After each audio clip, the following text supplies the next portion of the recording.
Hey everyone, it's Dinah, and we are back for more of Heartstopper. This time on to episode number 6. Only like a few more episodes to go. Like after this one, only 2, because this is limited run style, so 8 episodes. I'd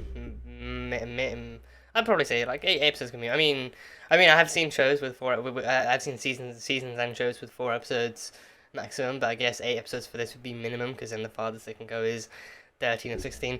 Either way, a few episodes left. So yeah, well, after this, a couple of episodes technically. So this one, yeah. Episode 6, basically, episode 6. Yeah, was that a good intro? I don't know. I'm running with it. I don't care. But yeah, episode 6 now. So yeah, and of course, even better news. As of recording this reaction, as of filming this reaction, the news has officially been revealed from both Netflix and our lovely author behind this story, Alice Oseman, that Netflix has renewed the show for not only 2, but 3, for not only season 2, but also season 3 as well. So we are definitively getting more Heartstopper that will be based on how like other kind of future volumes within the kind of series as well. So yeah, we get more Heartstopper. We get more of this great story with all these great lads and ladies and other people, and that's a way to put it. That's one way to put it. We just get like more of this great story of of love and friendship and wholesomeness and all sorts of other kind of great queer stuff. So we are in for a wild ride. We are in for a treat. I mean, I've heard that the story really actually does get a bit more complicated from here on out, and it actually does get a bit more kind of complex with the drama and emotions and stuff, which I guess only makes sense, because I mean, even with this season alone, it's kind of, it's so far kind of dealt with its own level of kind of typical teenage angst. And also, I think something I haven't really mentioned until now, that I mean, I wasn't really going to mention this until the final episode anyway, because I think I was gonna. I mean, I'll probably address it again once I do get to the final episode. But something I haven't really kind of mentioned until now is that it's like not only to do with how this series has been written so far, but also with like the casting they've done too. Because I think, to my knowledge, they haven't really casted anyone who's actually not above like. To my knowledge, they haven't really casted anyone who is above 20. Like, everyone they've casted for the show is actually legitimately a teenager, like to the point where I think Joe Locke, the kid who plays Charlie, is legitimately studying for his A levels. Like, that is how accurate they're going for the shows. I think I think to be honest, I think it's probably over in the US that they actively do kind of end up casting like people in their mid-20s to play somewhat believable 16-year-olds who get up to no good in their high school. So yeah, over here with these shows, with these series, we actually have teenagers doing teenage things in teenage settings and being believable teens. But yeah, I think when I found that out, that actually legitimately blew my mind, because I think on the one hand, like, wow, like, oh, they've actually cast like a legitimate teenager to play a teenager, but then also like, wow, he's actually still in school. Like, at his age, I definitely was not that successful in life in any shape or form, and I'm 24. I'm almost 24, and I'm here now. This is, not bad, but it's definitely not, starring or leading a Netflix series in any shape or form. So, props to him, and props to everyone else involved too. Everyone else who is just as involved at their age in this amazing show too. So I can't wait to see what they bring back for us. In season 2, and of course our lovely lady Yasmin Finney, I believe her name is Yasmin Finney, who plays the spectacular Elle Argent, has been cast as a potential new a new character, but also a potential new companion in Doctor Who. So very, very much looking forward to seeing what she brings to that side of television, and what kind of character she plays and everything. So yeah, that's cool. So only going up. We get more seasons of Heartstopper, and we get Yasmin Finney, getting more roles and staying booked and busy and everything. So yeah, good news all round. I'm hoping you lovely people are having a lovely day, week, evening, night, month, week, year, whatever. Hope you're all having a great time, and we've now once again rejoined to enjoy yet another episode of Heartstopper together. So thanks for being here. So yeah, that I think that is that really rounded up and solidified as a pretty decent intro. So yeah, episode 6. So on to last time we had episode number 5, of course, and it was Charlie's birthday, his 15th birthday, a lovely birthday, and it actually was a joke. I think it did make for a genuinely good birthday too. I think there were some hurdles here and there with Tao and his precautiousness and precautiousness. I think his precaution, his precautious behavior, I guess. But I mean, his like him being like Charlie's friend and wanting to look out for Charlie, and also just being kind of suspicious and worried about Nick and everything. He warned him about the Nick and Imogen stuff, and in the end I think him and Nick actually did manage to make it somewhat of like a truce. Like he did say, like, you know, okay, fine, Charlie likes you, so I'm not going to try and get in the way of his happiness, but if you do anything, just, you know, crushing and not force choking. I mean, with Tao, you don't know. He could either attempt to crush, or he could either attempt to force choke. Either one of the two would probably be his kind of go-to methods, or even a strongly worded DM, as he so eloquently put it himself. So yeah, so he did essentially kind of say, like, okay, you know what, I'm not gonna you know, treat you like shit like that anymore. But then if you do try anything, then just know I'll be ready at the beck and call to, you know, defend Charlie's honor. So that's Tao. So that made it clear, and I think the episode we saw their first public kiss too. I mean, a lot. I think maybe not less public as than Tara and Darcy's, but I think they did, like, I think they literally did show us the environment. I think there were very few people around them in general. I think there might have been one or two people like a few feet away, but I think for the most part it was in a public setting, like a general public setting, because I think, you know, Harry's birthday was very, very kind of, you know, privatized to people he had invited and people he had actually let into the hotel and everything. But with the actual kind of bowling alley arcade place, it was pretty much just like anyone can go. So as long as you have the money, you can go and all that kind of stuff. So yeah, I mean, well, I mean, do you need money to go? I mean, you need money to play stuff, right? Can you, like, I mean, I guess, I don't know. I've never been bowling, so I mean, there's like a bowling alley, and there was like an arcade. I think it was one of those like conjoined kind of venues. Like you got the bowling alley in one area, then you can actually walk 10 steps and you get to the arcade next. So I think you probably need money to actually go in, right? Because then, you know, you can't really do anything else in there besides from bowl or game. So I don't know. Either way, like a general public setting, either way. So I think it's still technically their first kiss, and, you know, nothing bad happened except they just had shared a really passionate, sweet kiss. So it was fun. It was fine. Yeah, and then of course Nick got him one of the best birthday presents too. He had actually, I think, I'm pretty sure he had one of the pictures of them at the park or in the kind of grassy place. Oh no, the garden. It wasn't the park, the grassy place. It was the garden. It was his back garden. That day he spent out in the snow with Charlie and Nellie, of course, and then he actually had the photo printed and framed and everything, and it was like a kind of you know, like a commemoration, like a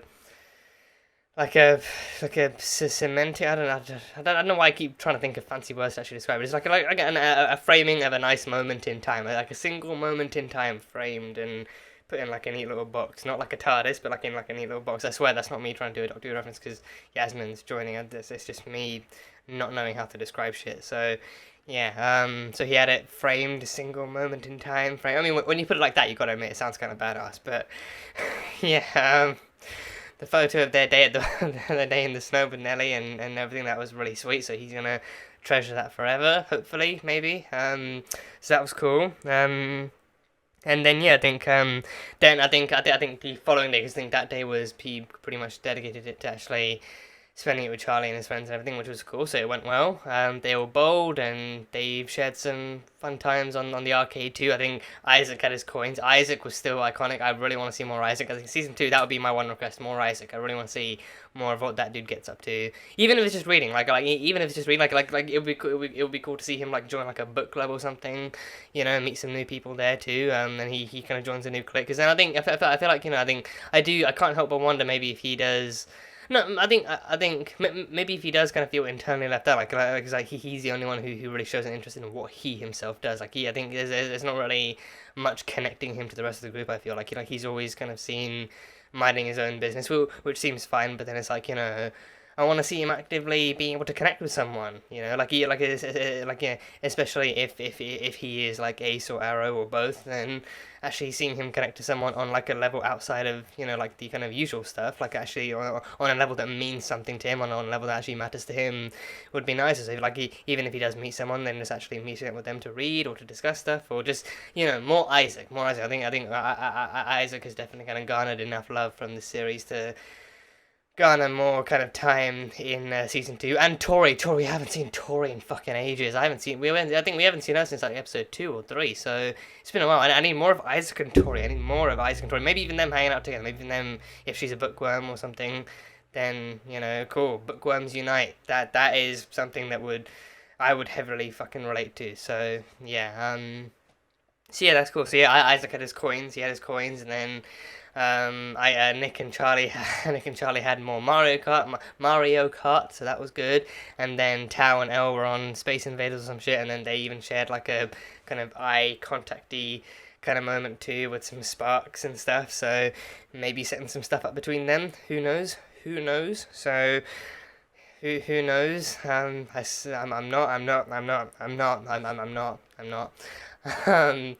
But yeah, that was cool too. So I mean, you know, if something is being set up between them, then fair play. I think I think I mentioned before. I think I've actually kind of heard that in the novels, Tao and Elle are together. They are together. So if they're going to be exploring that in season 2, I mean, if they are kind of laying the groundwork for that in season 1, and then they're going to explore that more in season 2, then so yeah, I think maybe season 2 could do with maybe some more connections, like not specifically couples, but then like just showing off like more connections too, showing off like more kind of Aloe relationships, but then also some Ace and Arrow relationships too. So a little bit of everything for you know, people in general could just really be nice to look into and see what they have to offer. So yeah, it could be neat.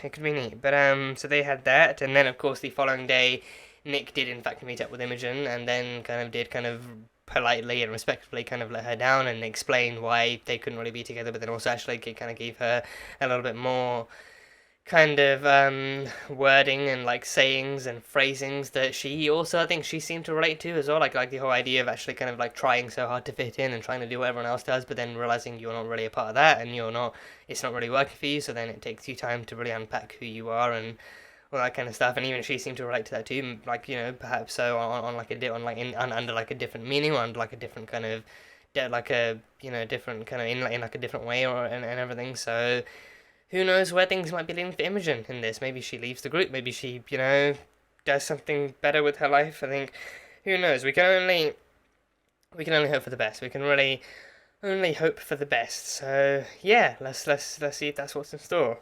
But yeah, but then they did also like agree to be friends after that too. So, you know, nothing going on between them, and that leaves plenty more room for Nick to try and continue to figure things out with himself, and also figure things out with Charlie, and see where they're going from here. So for now, all is decent. For now, all is decent with this world, with this little world that has been created and gifted to us. All is decent, and all is all right. Not all is well. Not just, you know, not just yet. I don't want to hold my hopes too far up, but all is all right. All is, you know, okay. So yeah, because, you know, again, this is 6 episodes. After there's 2 more episodes, so then, you know, things could easily fucking go down from here on out. So I'm not ready for that if it does. So yeah, regardless, that is pretty much all I have got from the last one. So on to episode number 6. I believe it's 6 in French. So 6, episode 6. So yeah, episode 6 of Heartstopper. Let's go. Best LGBT movies. Oh, there's quite a few good LGBT movies out there. Brokeback Mountain, that's a classic one. Oh, is he gonna watch it with his mum? Is this his way of actually trying to open up to her? Pride, that's a documentary. But I'm a Cheerleader, Natasha Lyonne, yes. Pirates of the Caribbean. Oh, yes, that's a good one, yeah. I've heard like a bisexual awakening for a lot of people too. Yeah, bisexual awakening. Orlando Bloom and Keira Knightley. I've heard. It's a good bi awakening. And I knew it was because you loved Keira Knightley. Mum. She's a very pretty girl. Please. She is. Especially in Bend It Like Beckham. And Parminder Nagra as well. Oh, is he gonna get his bioawakening? Are they gonna use Pirates of the Caribbean to give him his bioawakening? Are they gonna use it to give him his bioawakening? Oh, that would be so great. That would be so great. That would be so good. Bisexual. Oh god. Okay. Alright. Okay. Is this how it starts? Is this how it happens? That is actually iconic. Them actually accurately using pirates as a bioawakening for Nick. Yeah, girls. Okay, girls. They're pretty great, especially in button-up shirts. Darcy the egg. Yeah. Well, no one cares what you think. Yeah, just... This is a conversational lunchtime gathering we've got going on.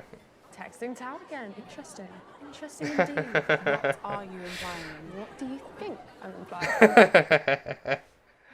Oh, they're interested. They're interested. I think I have a crush on Tara. Oh. I literally knew it. Shut up! It's not like I can say anything to him. Well, hey, at least we know it goes one way. We can assume it goes the other too. Yeah. Which I dick nozzle. If you want Seriously? my attention that badly, Again? why don't you just throw something at me again? Like your last remaining brain cell? Oh, damn. Oh, jeez. Tao's always got bangers. He's always got a bag of comebacks. Yeah. Oh, God.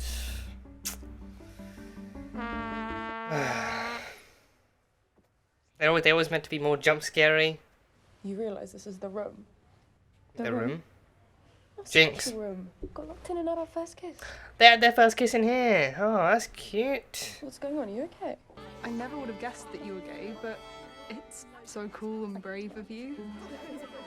I mean, there's worse you could hear. There's literally a lot worse you could hear. I guess it's not what you want to hear, but there's worse. I'm saying that as an absolute lesbian. She's so gross. Lesbians are so disgusting. What? What is their problem? I swear people weren't like this before we came out. Want me to throw cheese at them? Throwing cheese at homophobes. That sounds like that sounds like a solid Why idea. do you have leftover cheese? Always pays to be prepared with anti-homophobia cheese. Anti-homophobe, yes. Throw cheese at homophobes and transphobes and queerphobes in general. Just they get moldy blue cheese. No one likes blue cheese. Throw blue cheese at them. Is Stilton blue cheese? Throw Stilton at them. You don't have to figure it out right now. That's true. I didn't just wake up one day like, oh look, I'm gay now. Well, Oh, gosh. I'm sorry for being all confused. No, you never have to I thought I was apologise the for one who that. said sorry too much. Oi. Oh, they're at the park with Nelly again. Oh, that's You nice. wanna kiss? You and Charlie getting along well then? Oh, very. Very. Yeah, Very. we're sort of going out. Are you? I mean, we haven't made it official or anything, but They've kissed and everything. They've kissed. He's attended his birthday with a present. please don't tell anyone. I mean, when we were 13, I thought we were going boyfriend Yeah, and girlfriend Oh, jeez, young Nick and Tara. Oh. Talk about those growth spurts. Everyone kind of knows now. Some people were surprised. A couple of people already knew. Jeez, that is what I'm talking about. That jump scare shit is what I'm talking about. That is exactly what I'm on about. Yeah, finally, she actually gets it right. Oh my god, we found another one! She won't tell anyone. Yeah. Oh, they found another one. Your boyfriend today? No, I'm waiting for your mum, actually. Oh, Jesus. Tao. You're gonna yeet him into you might as well yeet him into the sun if you're just gonna keep roasting him like that. When we were 13, I think I did like you. I mean, I think I have liked girls before, so I wondered if you... I'm definitely gay. Kissing you is actually one of the things that made me realise I don't like kissing guys. Okay, happy to help. Does it feel good to have told someone? Yeah, It always does feel good telling it really someone. does. It always does. Well, telling someone and having them react well, obviously, but still telling someone you know. It feels good. Tori! Tori! Nick's coming round. Oh, I didn't realise you were in a committed relationship. What? He's not. Shut up. She sees Wow, so things, you're not Charlie. ready to tie the knot yet, She then. sees. Shut up. Yeah, she sees things just standing there with her straw and her cup. She's like Yoda if Yoda was a queer ally. I mean, not to say that Yoda isn't, but still, if Yoda was in human form and a queer ally, Tori Spring. I told her we're going out. Oh my god. Oh, okay. Oh, I thought he'd be upset for a second. No. Amazing.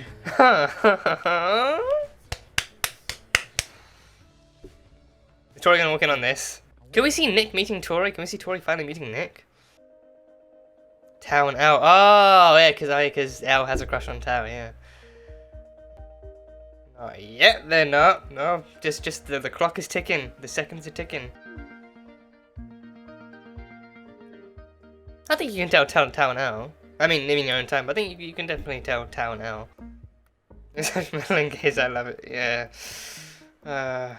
Those meddlesome gays. Oh, I love her coat. Oh god, Tao, not erotic dancing here. Tao, no, please, not here. No, anywhere but here. I was friends with Charlie first, and then Tal came along as a package deal. Rude. No, that is a crime. I cannot believe you're disrespecting bubblegum flavour in... Oh, bubblegum flavour. Nick, you are one of the best. You're one of the best. Bubblegum milkshake. Kind of unbeatable. Wow. See? What's that one? Good choices. What's that one? We should swap. No, you made Chocolate's your better than choice. bubblegum? I think it's because we're friends too. Seems obvious, but you should be really good friends with the person you're dating. That makes sense. My friendship with him is more important, and if he knew, then things would change, and I've had to deal with enough changes in my life lately. I don't want anything else to change. Sharing stuff like that changes everything. Not always for the better. Oh. A triple date. Yeah, you and Tao, Tara and Darcy, and... You and Charlie. You two are together. Oh yeah. Oh yeah. I'm so happy for you. I think Isaac guessed, like... Yeah, Isaac is the friend version of Tori. He's the friend version of Tori, yeah. I really love you. Oh, I love you too. As a friend or as something more? Well, hey, it doesn't matter. They love each other. So for now, that's what counts. Don't look at her, you'll catch the lesbian disease. Oh, for fuck's sake. Come on. Is that really necessary? Is that kind of shit really necessary? If they start saying stuff about you, then... Well, I really don't want you to have to deal with that. Might take him even longer to figure himself out. I've been researching about being bisexual. I think that might be me, but I'm not sure.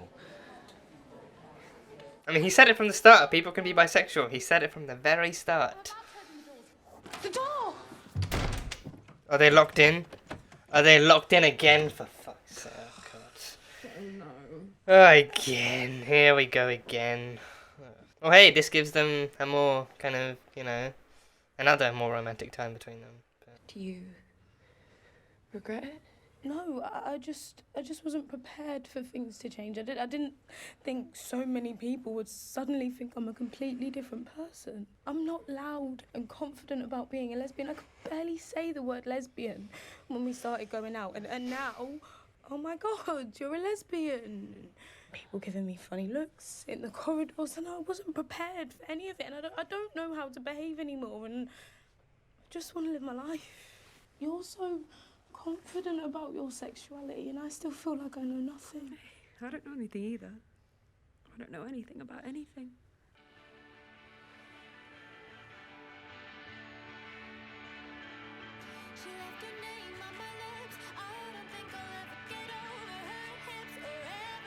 I'd say, I mean, assuming they're in year 11, the sooner they can just leave high school and go somewhere else. Well, hey then, their third kiss, yeah. As soon as they can leave high school and move somewhere else, the better, yeah. Oh shit, oh, Tara, oh yeah, they have to find Tara and Darcy. Oh, the homophobia, God, get the blue cheese. Well, actually no, save the blue cheese. Well, this is concern. This is legitimate concern, yeah. Yeah. The cavalry, yeah. Ah! Oh, we don't even get to see the concert, really? Well, I guess, I don't know. Maybe the concert isn't that important for us. Maybe that's just more of an off-screen thing. Either way, lovely. Well, yeah, lovely. So, yeah, so, interesting. Like a nice enough mix of some happy kind of lovey-dovey couple stuff with some other drama coupled alongside. I think again, drama that kind of raises awareness to this. I think no one really kind of wants to see or enjoys it, but I think it is like a kind of painful reminder of what exists out in the world and everything. So there is that, and it's always kind of been a part of like a rather unfortunate kind of side effect and / result of coming out too. So I think it's important to bring awareness to that and to actually make people aware of, this is what happens and this is what some people need to be prepared to deal with and other people need to try and help stop and call out and cut down whenever they can, which definitely wasn't happening in this episode. So that wasn't too good to see. But yeah, I think I want to start off with Nick and his potential bisexuality. I think we can call it that now, his potential bisexuality. So I think I do. I'm not really sure if I wouldn't say I wouldn't necessarily say. I wouldn't necessarily say that I called it in the second episode, I think the second or third episode, whichever one had him exploring and actually googling the "am I gay" stuff and showing off the statistics and everything else. I think I wouldn't really say I called it, but I think I was definitely kind of open from the beginning to him not being strictly gay, but then also actually kind of being bi or pan or whatever. So it's good that they're actually kind of showing him actually discovering, oh, he's not on either too strongly on either end of the binary or on the spectrum or anything, but he is actually on a whole other kind of avenue. So yeah, Nick's potentially bi, so that's pretty cool. But I think easily my favorite thing about all of that is them using Pirates of the freaking Caribbean to showcase that, oh yeah, he might just be bi. Because again, I even as soon as I saw, as soon as I heard Pirates of the Caribbean being mentioned, then even as soon as it showed up on screen, I was like, okay, yeah, this is gonna be it. This is gonna be the movie that unintentionally, because then it's not even specifically like a queer movie. It's not like a movie that deals with queer themes or queer issues. I think Pirates in general. I think there's also Our Flag Means Death, a show that I really actually want to check out soon, because I've heard it's quite good, and I've heard that one also features gay pirates and everything. So I'm like, that sounds alone like something I actually need to check out. So yeah, soon enough. But yeah, Our Flag Means Death, I think it's like a kind of I think something more suited for a modern age, for a modern kind of age generation, if that makes sense. Pirates was for way back then, but Our Flag Means Death is for now and everything. And I think I think Our Flag Means Death is actually kind of focused more on actual real life pirates that actually did exist. I think I don't know how accurately it goes into any life stories or biographies or whatever, but I think at least by name I think it actually does feature real kind of historical pirates and everything. So and again, I think I've heard plenty of stories of pirates being gay back in the day. I've heard plenty of stories, both men and women.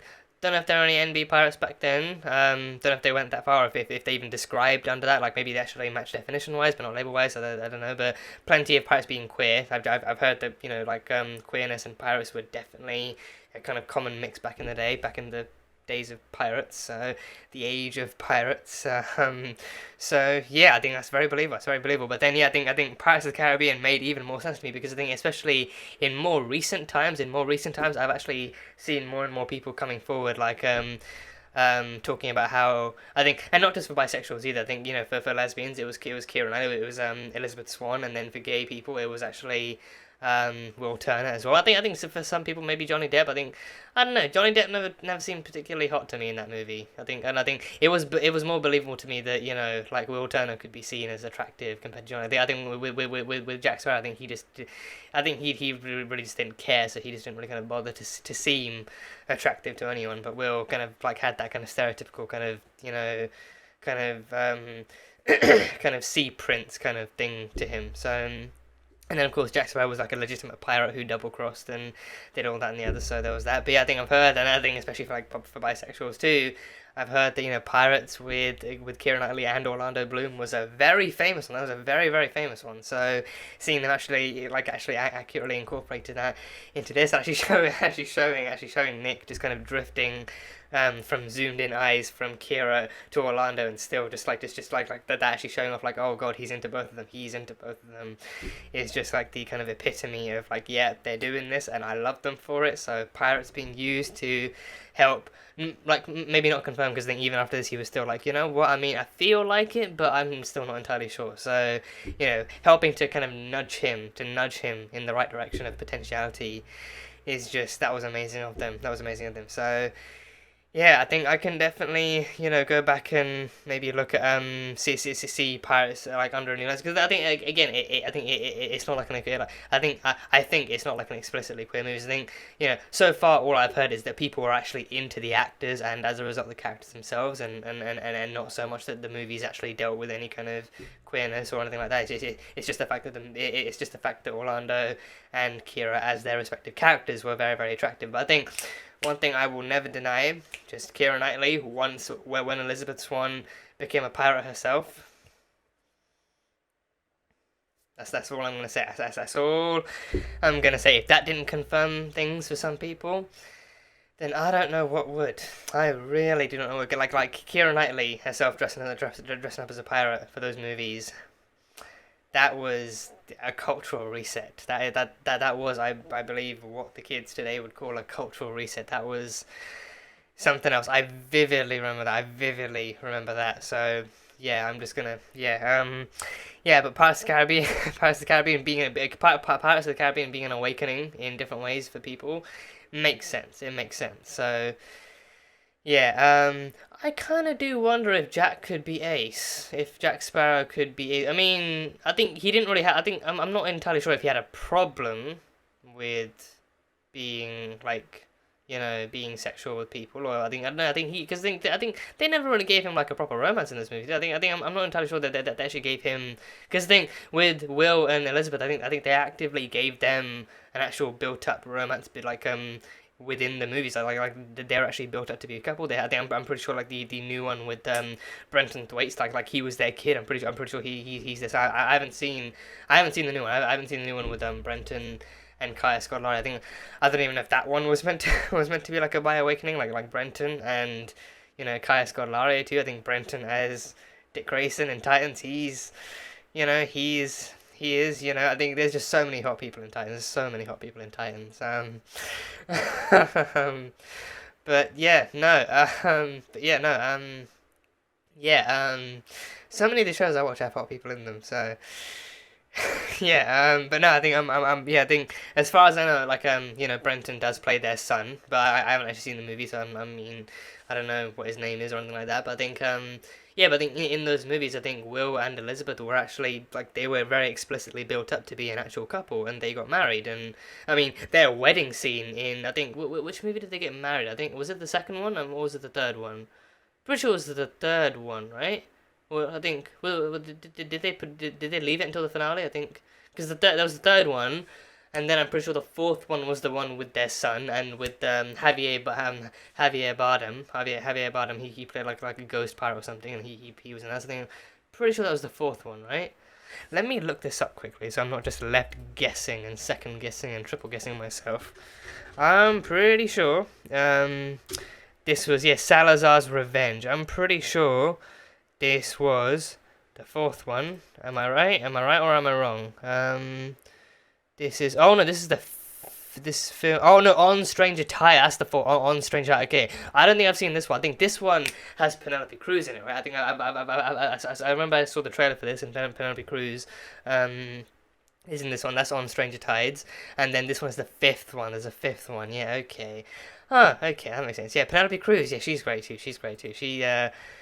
She was in the fourth one, and and then I think that kind of gives them ample time, because then by the time the fifth one rolls around and Brenton is in it, like he's playing he's playing their son, but not just like a little kid. I think he's probably like a teenager or like hitting his 20s, and that one, so he's like a youth essentially. So gives them plenty of time to actually have the kid grow up, even in the movie and even in the space between. So yeah, where was I going with this? I was actually going somewhere with this. I think, the fact that they're a couple. So I think they were explicitly built up to be a couple, and then I think Jack had like flings with different women. Because I think he was definitely like a womanizer as a pirate. He's definitely a womanizer, but then I think he never explicitly had any like definitive relationships, or like he had histories. Or like, he had I think he had a history with that one. Was she like a fortune teller, or like a some kind of mystic or something? I think he had a fortune. He had a like a history with that one lady, and then I think I'm not really sure if they ever went anywhere with that or did anything with that. But I think for the most part he was known to be like a womanizer, but then he never really settled down or did much. And then he had like one kiss with Elizabeth, which was a setup anyway, to have him eaten by the giant sea monster. So yeah, but I mean, not to say that like those are traits or any kind of like connectable kind of attributes to asexual people, but I think I don't know. I think then probably Ace probably wouldn't be the right label to attach to him. I think he was probably just meant to be like the kind of stereotypical womanizing pirate that they wanted people to see anyways. I think there's probably not any kind of actual overlying, or I mean, or maybe not any I know of, not any kind of queer themes or queer kind of stuff going on in those movies that I know of. But I think again in terms of actual attraction and visibility, I guess I think Will and Elizabeth were very appropriate kind of bi awakenings for a lot of people, and just kind of queer awakenings in general. So yeah, that was cool. So them using that for Nick, but then also the fact that Nick actively did look up. I think he was on Letterboxd. I think he was on Letterboxd, and he actually actively did look up other like actual explicitly LGBT movies. To watch too. I think Moonlight came out, which is I think like a newer one with Mahershala Ali. It came out like a few years ago, and then of course Brokeback Mountain, the one from way back with Jake Gyllenhaal and what's his name, the Joker, Heath Ledger too. So yeah, I've never watched either of them. I think that there's a lot of older kind of queer movies I haven't actually really watched. There's a lot of older ones. I think what queer movies have I watched? I think I watched Booksmart. I think I watched Booksmart at the beginning of lockdown. I loved that. That was such a good one. That is such a good one. Booksmart was really, really fun. That was really good. What else have I watched? I think. Yeah, honestly, right now I actually trying to think of the LGBT movies I've seen. It's like I think asking myself is bad enough. I think if anyone else were to ask me, I think it'd probably be like I'd forget every movie I'd ever seen in general. It's like actually like when you force yourself to think of the things you've seen or the stuff you've consumed, it's like you just forget everything ever. It's just really not a good idea for me or anyone else. For anyone else to put me on the spot, or even for me to put myself on the spot, because then that's just asking for chaos. So don't know why. I just genuinely can't actually kind of think of any of the queer stuff I've seen in recent times, or just for some reason ever. But I have seen them. There are some good LGBT movies and good LGBT shows out there too. I think over the years they've definitely increased in volume and been a bit here and there, but still kind of stuff is coming out, especially in today's day and age as well. Like more things are being announced and more things are coming out, so it's good. So yeah, but I think the fact that he was actually I think that also especially like that kind of whole kind of idea too, like a teenager actually using LGBT media to kind of broach the topic to their parents, actually making them more, actually kind of in like very, very subtly introducing them, or actually bringing the topic up to them indirectly first to see what to actually kind of gauge their reaction to that. I think that's an all too common method of actually coming out to like making sure you're in safe hands before you do it, because then if you do it firsthand, then you don't know what could happen. But then if they actually react positively to things, then it gives you a good enough idea, because then I think also in some cases I think some people can react positively to something as long as it doesn't really kind of involve them. Like as soon as it hits a bit too close to home, that's when I think there are lots of different cases of already like enough cases where kind of parents and other people just kind of react positively enough when it's not directly affecting them, but then once it does, that's when it actually becomes like more of like an issue for them and everything, and then that's when they feel like they have to actually be involved a bit more, or actually care a bit more. So it's different for everyone, but I think it's an all too common method. It's an all too common method of actually gauging reactions and gauging attitudes and just seeing kind of what's in store for you once you do come out. So him doing that, an all too kind of recognisable method of coming out and everything, and actually seeing what his mum's like in that regard. So yeah, but I think Nick's whole kind of journey in this episode too, like him just kind of being on that constant kind of, what's it called, like a seesaw. I think it is a seesaw, but I think it's like I feel like there's another word for it, like not a pendulum. That's the swingy thing. Like a I guess like a seesaw, like a scale, like a seesaw, probably because them seesaws you can fall off of. So it's like a seesaw of, you know, certainty or doubt or whatever. I don't even know if that's a good way to describe it. But then the entire time, the entire episode, him kind of being under doubt, under questioning, like him kind of being more explicitly questioning. Because I think before it was all internal. But now he gets to talk about actually being curious and being questioning and actually being like, you know what, I'm pretty sure it's bisexuality, but I'm still not fully sure. So he's actually, at least this way, he's actually able to get his thoughts out to fellow gays and everything. So seeing him doing that was cool to actually, like, not only seeing him talking to people about it, but actually seeing him talk to people who would understand, people who have actually been through similar enough things, and actually being able to talk to people with experience and everything. That was really cool. That was really cool and really good. So, and seeing him actually being welcomed with that experience too, and actually being welcomed and actually being reassured too, because I think not a lot of the time people are actually reassured that they don't have to rush through it, they don't have to figure it out straight away, they don't have to actually kind of rush to label or rush to understand or know, just actually figuring things out in their own time, maybe experimenting if need be. Then that's totally cool too. So actually seeing Nick get the support from friends and from social connections that he actually did need and did deserve was really good to see. So yeah, that was really good. So I think hopefully then this these future episodes should actually kind of be kind of spent a bit more with actually kind of showing not only Nick understanding more about himself, but then also actually kind of being able to, you know, be a bit more kind of comfortable in public with his relationship with Charlie too. So that was fun. That was really, really fun. So yeah, and everything, and also like actually like this being like a TV thing too, like actually giving us the kind of space to explore other people and actually see how their stories fit into this and how they fit into this, but also just kind of seeing how individual everyone else really is and how they've all got their own shit going on and how it all kind of blends in together. And I think to even fit that into 20 minutes per episode too, I think is actually kind of impressive too, because I mean on the one hand it does definitely kind of leave you wanting to see more, and that's exactly why we've got like a season 2 and 3 on the way too. But I think on the other hand too, I think it's like they kind of I feel like they have definitely kind of structured it in like in well enough of a way that it's like you still kind of get like a balanced enough version of this first story before it goes into other stuff. Because I think again, the stuff that we don't get in this one we could very easily get in season 2. The characters that we don't see as much of in this season we could very easily get in season 2. So that kind of stuff is like the more kind of heartwarming and the more kind of enlightening things to see, like the fact that like we get just like a few stories here in season 1, and it involves a lot of like exploration and self-realization and love and connection and all these different things, and then season 2 comes in and we actually get to explore more of that stuff, but then we get to see more of where that takes us and everything. So it's really nice to see. It's really nice to see. And I think there's obviously the very, very kind of obvious kind of difference between them too. Like Nick, you know, I think has grown up one way and Charlie has grown up in another, and I think because of that, I think not just I think because of that, but then also I think the fact that like Charlie himself actually did he confirms he knew from a young age. He knew from pretty early on that he was gay. He knew. I think he did also specify. I think he did also kind of like kind of make it known that he didn't. He knew early on, but he didn't know straight away. He didn't just wake up one day and be like, "Oh, I'm gay." So that's the thing now. But he actually did realize like from pretty early on that this was how he felt, and then chances are maybe he even questioned it, but then he kind of came to terms with it fairly quickly. I think hope to God he actually had like a supportive environment too. Like he told Tori and she was just like duh, and then he told his parents and they were like, cool, okay, you're our son, so that's fine. So either way it's cool. So I think yeah, regardless, I think he still kind of figured out early on, but then of course then he still had to keep it inside. He probably couldn't tell it. He probably had trouble telling his friends, or he felt trouble telling his friends until it actually happened, and then they accepted him, and then you know, but then he was also until I think definitely until high school, but then probably not even like not too long before the start of the season.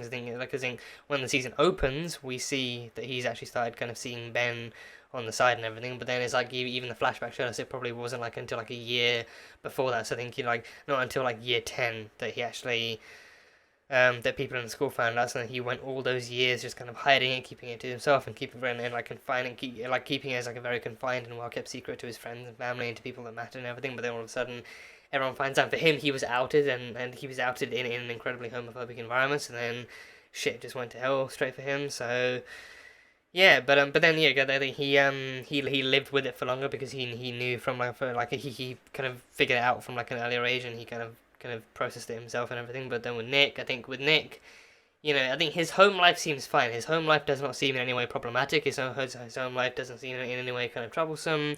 I mean, we don't know what his actual history is yet with his dad. Like, if his dad kind of left the picture, or if his dad passed away, or if he has any other siblings that aren't living with him and his mom right now. Maybe if they've moved away or something. So we don't know the full extent of his history or his family kind of stuff. But from what we can see now, like, you know, him and his mum seem very happy together, and even his mum.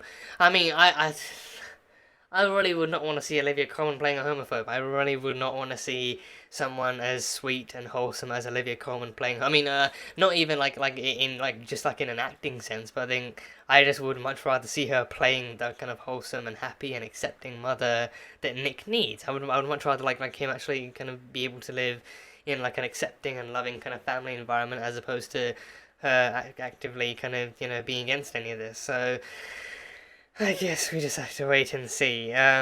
So yeah, I mean, not just for the fact that I haven't really been spoiled on this season so far by anyone, so that's a huge relief, so thank you for that. I haven't really been spoiled, but I also just kind of haven't really heard anything kind of traumatic or anything really kind of bad, or like emotionally kind of bad about this season, so I can only assume that the season hopefully, maybe, has a happy ending to it. So who knows? Who really knows anymore? But yeah, I think I'm kind of trusting that his home environment isn't problematic or troublesome or anything like that. So then that way he hopefully can also come out to his mum in time and actually kind of receive the support and the acceptance he needs and everything. So because I think you know, like coming out stories in general are really kind of are oftentimes kind of sweet and wholesome to see, but then, you know, I think even those are a mixed bag. But then it's always nicer to see.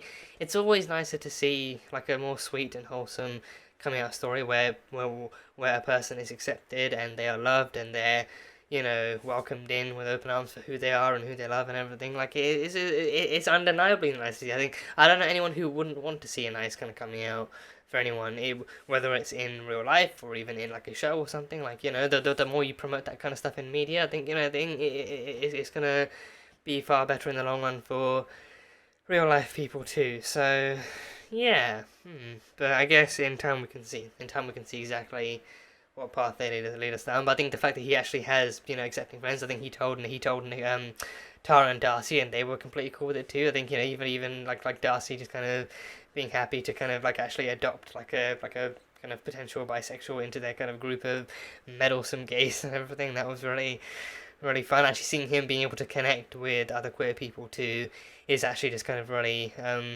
nice to see, and actually seeing him kind of getting along with them so well, and actually being able to connect with them, and actually kind of having that space, especially as a teenager too, because then again I feel like that isn't really all that common. Actually having the space as a teenager to connect and to share stories and stuff is really fun. So yeah, seeing Nick hanging out with Tara and Darcy again, that was really great. Like them almost immediately actually wanting to actually.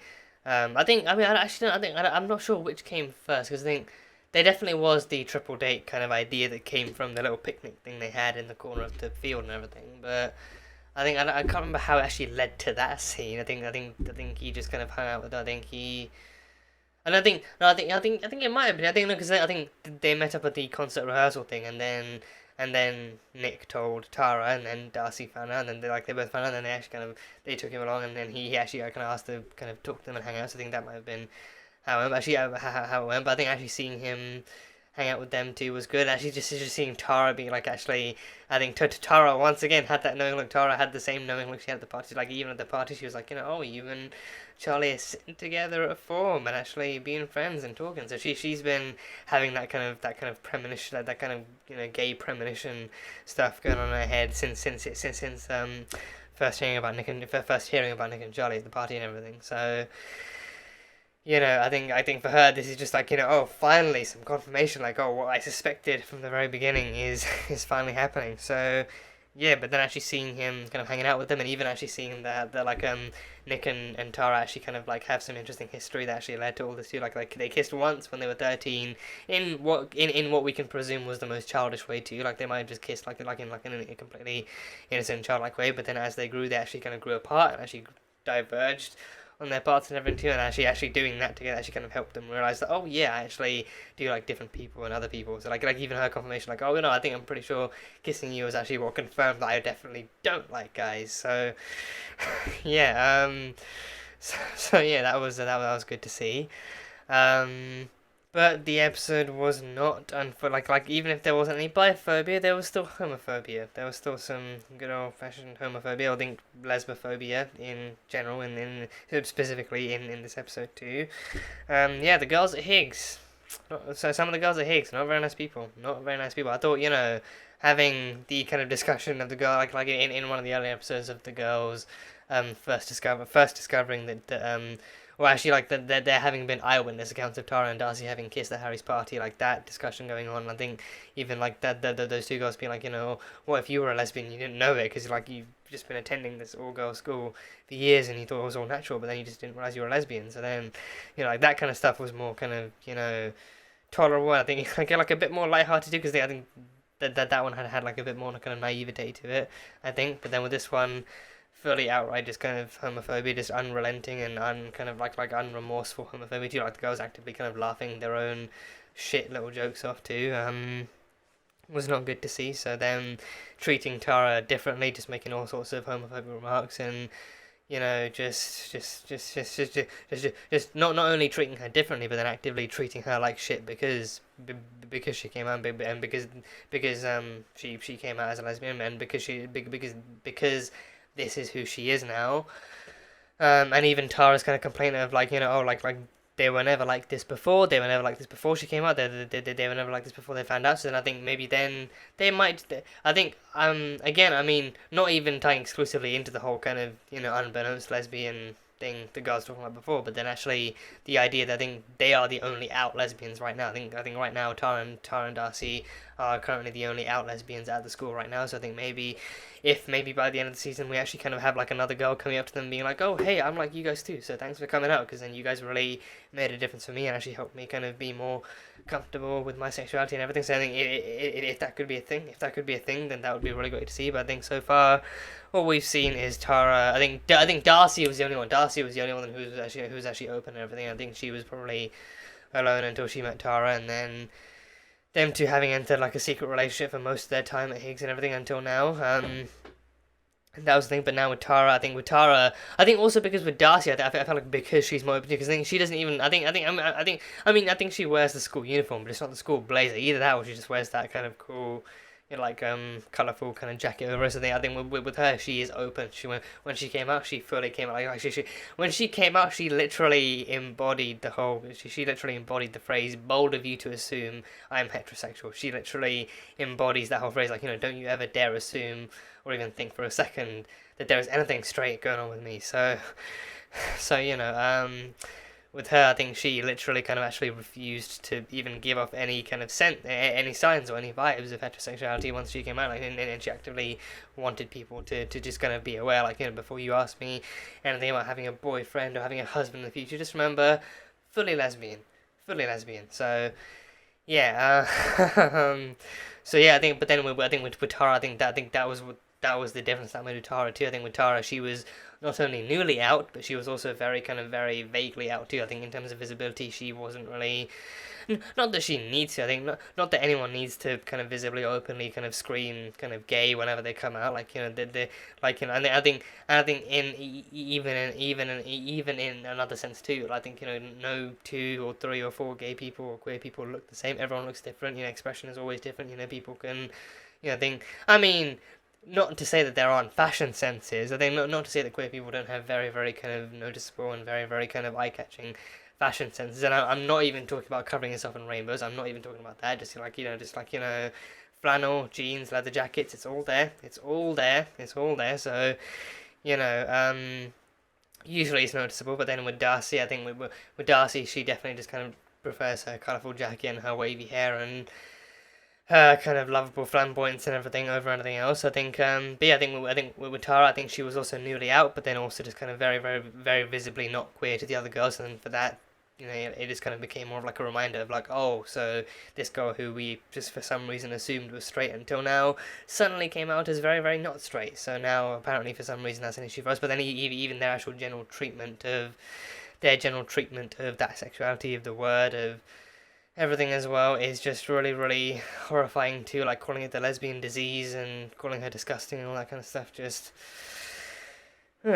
God, just I think just isn't really nice to see, isn't really good to see. I think again, like I think it's like her being given the same treatment as Charlie, like him coming out in like a same-sex kind of school, and then Tara doing the same thing too. So I do wonder if that's a route they might go down, because I think even like with the concert it makes sense, because then I think they might have to actually kind of be together to actually kind of combine their kind of things and everything. But I wonder if that's something they could do, because I'm not sure if that happens in the graphic novels. I'm not sure if that actually happens in the actual kind of stories or anything, like if they actually do end up combining the schools at some point to actually make it like a mixed sex school, and then actually have the boys and girls and everyone else actually joining in and everything. I'm not sure if that's actually a route they might go down for season 2 or 3. So if they did, I feel like that would make things even more interesting to actually kind of show off like exactly what that new kind of atmosphere and environment would be like if they actually did kind of combine the schools. I mean, then they might have to move to a different school, or actually going to do like an extension of one of the schools, because then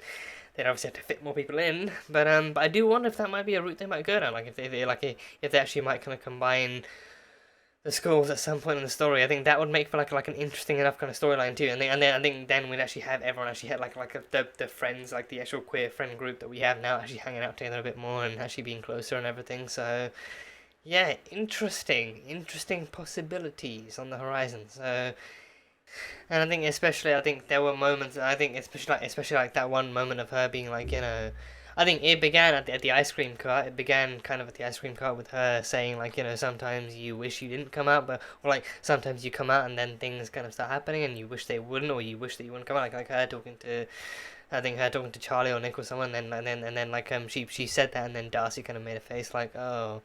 Okay, so I think that was kind of like a hint of like, oh, like then her then beginning to question. I think even in their little kind of musical makeout room, Darcy then questioned like, you know, do you regret coming out? Do you regret people knowing? Do you regret like this and stuff? And it's like, you know, no, but it's like, you know, like obviously the potential hellfire that comes with coming out doesn't really make you feel any better about yourself or even the person that you're with, because then I think Tara is going through that kind of you know, period where it's like, you know, oh, she's getting hate inflicted on her because of who she is, but then she also doesn't, you know, but then that also could easily make her want to go back into the closet.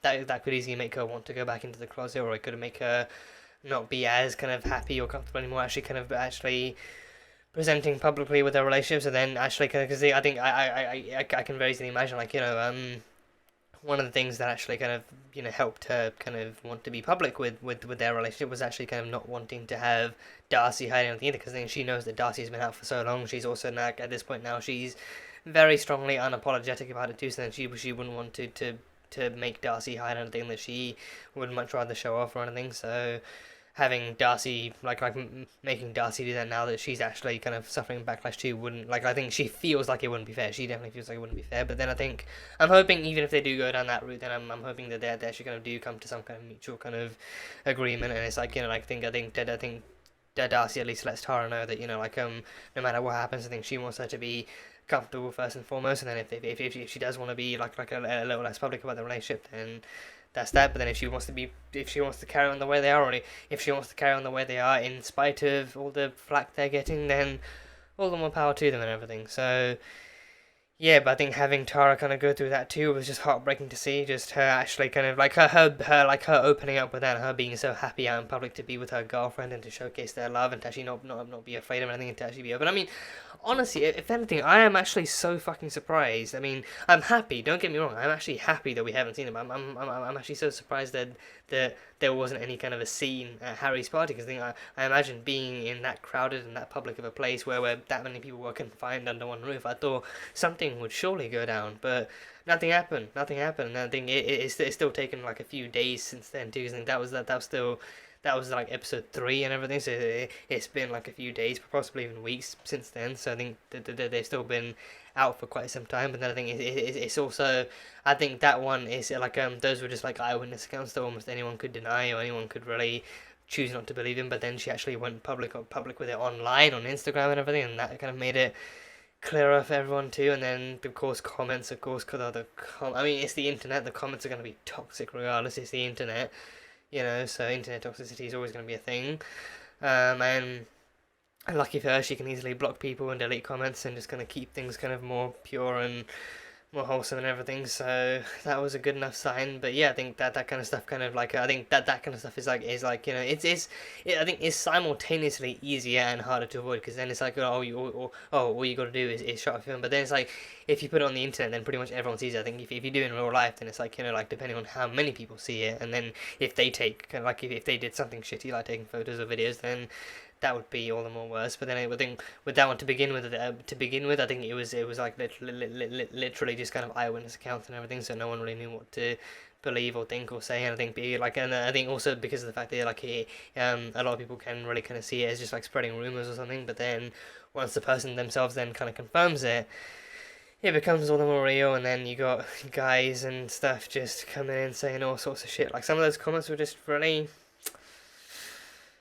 So yeah, so I think having them kind of exploring that with Tara too, like with Tara actually kind of then having to face that too, wasn't really nice to see, but then it was still, you know, I think it's still something that happens, still definitely something that happens. I think in this way, it's a lot more, I think, about raising awareness and actually showing people like, you know, this happens and it's bad, this happens and you need to call it out when you see it, this happens and this is discrimination, it's treating people like shit because of who they are, and obviously that's bad. So you gotta call it out. If you know people like this, if you see stuff like this in public, you need to call it out and actually kind of condemn it and show people that it's not gonna fly. So yeah, you know, despite Nick and Charlie being the leader, I feel like so far they've done like a pretty decent job of giving us two love stories at the same time. I think on the one hand they've given them the most obvious one of Nick and Charlie, and then on the other hand they've also done a pretty decent job of Tara and Darcy too. But I think with Tara and Darcy, I think it was there from the beginning, but I think with them, their development is more of actually them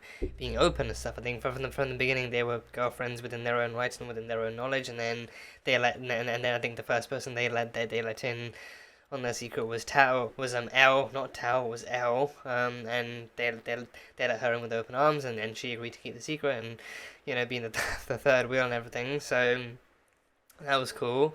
But I think with them, they've kind of had their own kind of developmental arc of actually kind of just having to be public with it. But then I think with Tara, I think again, Darcy being the only one too. I think Darcy being the only one who was actually out, and then Tara had to actually kind of come out herself, and then that's kind of happened with them. So kind of had two different kind of coming out stories and relationship developments in one season, which I think is pretty good, and I think it's actually been pretty fun to watch and pretty exciting to see as it develops and everything. So that's been nice. But I think that's why I think all the more excited to see what the seasons 2 and 3 hold for Tara and Darcy, and seeing where they can take them from here, and actually seeing, I mean, I say take them from here, I'm still not finished with season 1, but seeing where they go from here and seeing how much more they actually give them and where I take them, because then, yeah, I think, because then I do wonder also, I think I also can't help but wonder if, like, they're going to keep them in high school for the, I mean, because I think they can't keep them in high school for the entirety of the show's run, because they think the lowest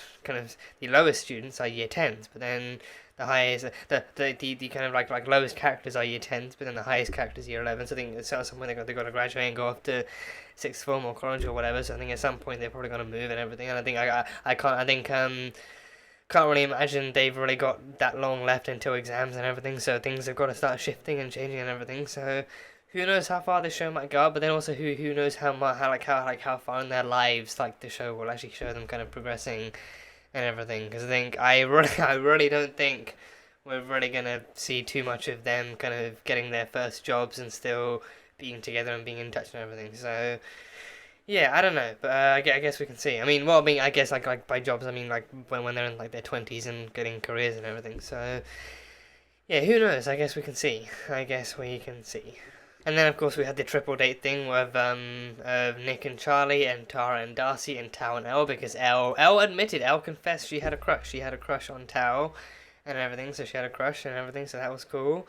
And she confessed it to Tara and Darcy, who then proceeded to share it with the entirety of the rest of their kind of their meddlesome gay group chat and everything, and then they set up the triple date to try and have a triple date. I mean, to be fair to them, initially it was simply going to be a double date to help to try and help Nick kind of ease himself into his sexuality a bit more, and actually to find out more about what he's like and who he likes and what he is and everything. So like initially it was just going to be a double date, but then of course the friendly reminder that Tao that Elle does have a crush on Tao also came up, and then I was like, oh, maybe we can actually include them and see how they get along. But then that Elle wasn't really the biggest fan of that, and I think in her defense I think you do have to admit, like, I think Elle did tell them that in confidence, and didn't really kind of want everyone knowing that she had like a thing for Tao now, and that she actually was interested in him. So I think for now it is really just kind of her liking him and seeing and actually kind of enjoying him as a friend. But then also I think maybe even actually wanting more. But then still,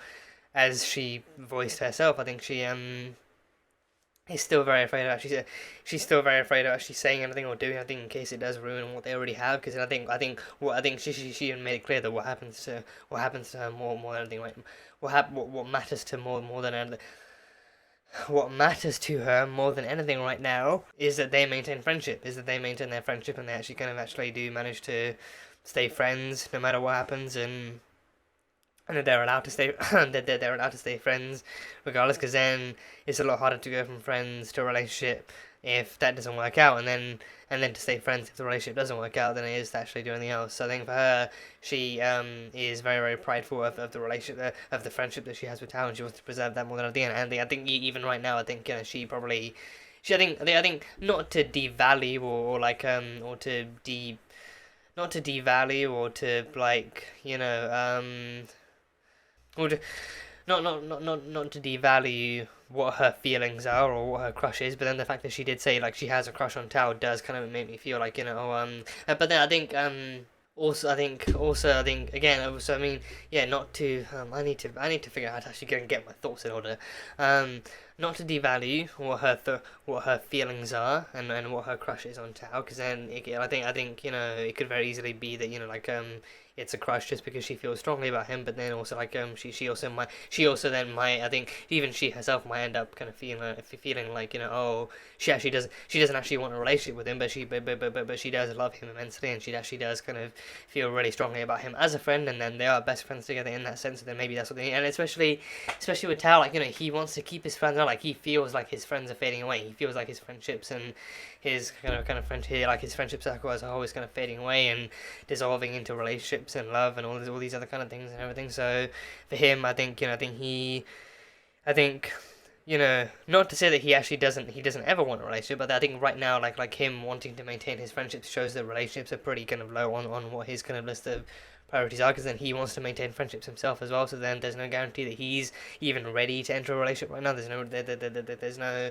There's no confirmation that he doesn't see Elle in that way because he doesn't want her in that way. But then he also very easily could at their base level just want to maintain friendship right now, and same could easily go for her too. So then her crush on Elle could just be her kind of realizing, oh, she actually really does really like Tao, but then it's like right now it feels that way, but then then she might realize once she actually enters a relationship with him, that's actually not really what she wants. So and again, I know, again, I think I've heard, like, they are together in the comics, but I mean, again, it's an adaptation, it's not, like, there's no 100% chance it's going to be, like, accurate down to the last detail, but then if it is, and if they do get together, then all on power to them. I think it would be interesting, I think it would be somewhat interesting to see, their thing kind of being driven and being kind of displayed as, like, a friendship in a field and in like a time of dying kind of friendships, as opposed to them also kind of joining the kind of relationship bandwagon just because everyone else is, and all that kind of stuff, and showcasing them being like the kind of friend group to survive, and like even Isaac being their friend and everything. So who knows? I mean Isaac, we don't even see enough of him. The only time we see him, he's reading a book, and I think like him, like no one really spends time with him. No one like did they invite him to stuff? Like they definitely invite him to kind of like actual kind of social group outings and everything, but then no one really invites him out anywhere. Like no one really brings him along or like actually kind of checks in with him to see how he's doing or anything. So they need to be showing Isaac a bit more platonic love too. So yeah, but yeah, they tried the whole kind of triple date thing with Tao and Elle, and she was less than happy to know that she was less than happy to know that it was actually like that it was actually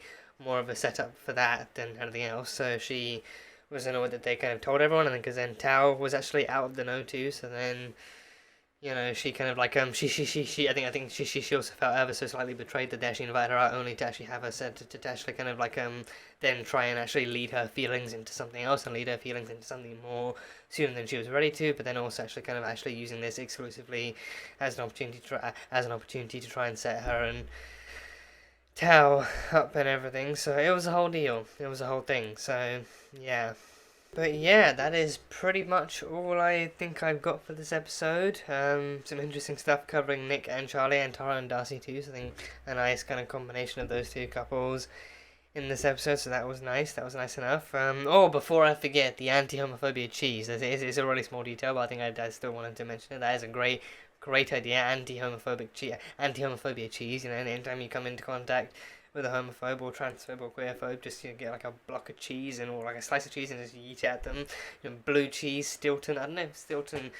I can't believe I'm about to fucking look up Stilton. Can't believe this show has me looking up Stilton. Can't fucking believe it. Stilton cheese. That is some blue fucking cheese. That is, just looking at it makes me want to gag. So yeah, just anytime, just get some Stilton or just some blue cheese or just some mouldy cheese, just eat at them. Just yeah, if you're queerphobic in any way, you get cheese and not cheese that you're gonna like. So yeah, I think that is the good, you know, a good trick that Darcy has up her sleeve. So yeah, just that one extra detail I wanted to kind of mention. So yeah, but yeah, no, that was still a good fun episode, exploring both couples and exploring like Nick and his history and Tara and her kind of exploring Nick and his history and then like a bit of what he's going through right now too, but then also exploring Tara and what she's going through. So a nice kind of dual exploration of those characters and what they're going through and what they've already been through and everything, and even together too. So that was fun. Some good stuff with the concert and Charlie and everything else. So that was all well and good. But yeah, that is pretty much it. I think I'm pretty sure I've covered all my bases there. Pretty sure I've covered everything I wanted to cover and everything. So that was nice enough. So yeah, that was it. So that was Heartstopper Season 1, Episode 6. So thank you guys, as always, so much for being here and for watching this video. If you guys enjoyed it, then feel free to leave a like and comment what you thought of the episode and what you're looking forward to and what your thoughts are on Season 2 and 3 being confirmed and any hopes you got for that. And as always, I mean, you've all done a great job so far, but if we could keep it spoiler free, that would be fantastical. So yeah, and for those interested, full-length reaction for the episode over on Patreon, so you can go check that out over there. And yeah, that is it for now. So until the next time, bye bye for now.